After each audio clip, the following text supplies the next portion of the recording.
I just grabbed a pair of stilts one day and I just jumped on and just started walking around. I got the hang of it right away. We were sanding, so I just grabbed a pair of stilts to be able to reach the top, and I just started working on them. I've been doing it for about 20 years now. It's pretty fun being up here. For me, it's always been cool, like being on stilts or just doing drywall in general. It's always been a cool job for me. It's a great advantage because you don't have to move around on ladders, on scaffolds. In average, you're saving like 2-3 hours a day.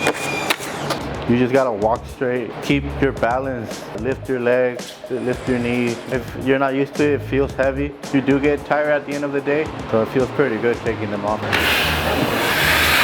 I like being in stilts. It makes me feel that I've accomplished something, that I'm like a pro at a trade, that I'm good at what I do.